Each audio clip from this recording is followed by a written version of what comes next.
अस्सलाम वालेकुम दोस्तों, उम्मीद करता हूँ आप खैरियत से होंगे।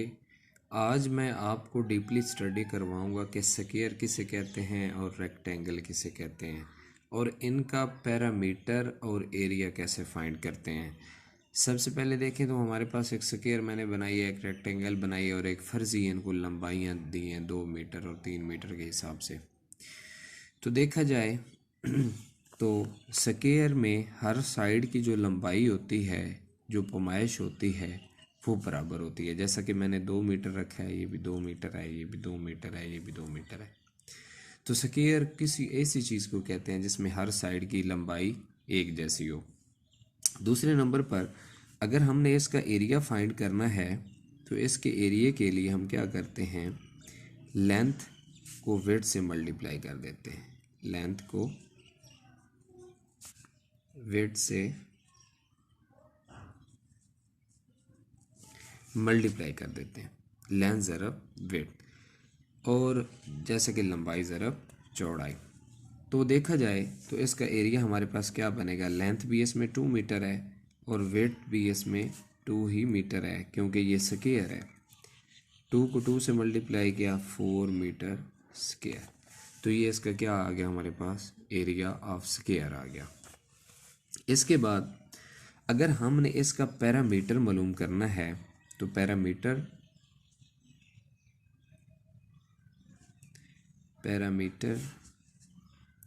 के लिए हम क्या करते हैं, बेसिकली ये सबसे पहले देखिए कि पैरामीटर कहते किसे हैं। पैरामीटर कहते हैं इन साइडों की, चारों साइडों की जो लंबाई है। फॉर एग्जांपल यहाँ पर आप एक रस्सी रखें, उसको यहाँ पर ऊपर ऊपर रखते रखते यहाँ से लेकर आकर यहाँ तक ख़त्म कर दें, फिर उस रस्सी को सीधा करके लंबाई उसकी चेक कर लें, तो बेसिकली वो एक पैरामीटर है।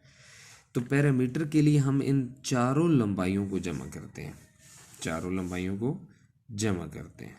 2 metre, 2 metre, 2 metre and plus 2 metre. तो ये हमारे पास 8 मीटर टोटल इसका लंबाई बन गई। तो ये पैरामीटर है। अब देखें ये स्क्वायर के पैरामीटर है।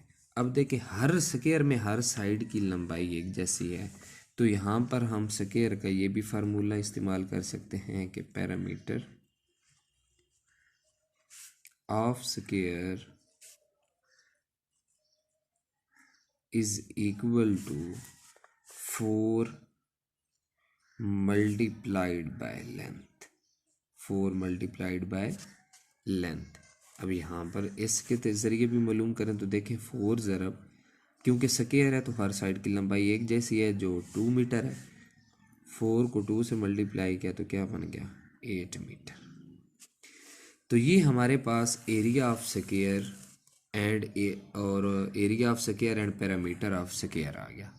इसी तरह साथ अगर हम जो डायग्राम है उसको देखें, जिसमें वो कहता है कि एक रेक्टेंगल है जिसकी विड्थ यानी कि चौड़ाई 2 मीटर है और लेंथ यानी उसकी लंबाई 3 मीटर है।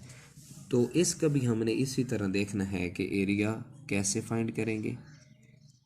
अब देखें इसके एरिया को फाइंड करने के लिए भी हमारे पास formula length multiplied by width ही है,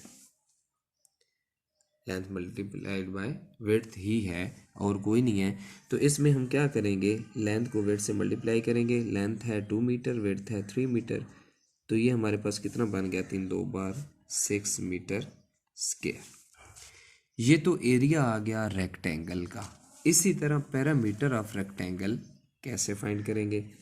अब देखें यहाँ पर पैरामीटर,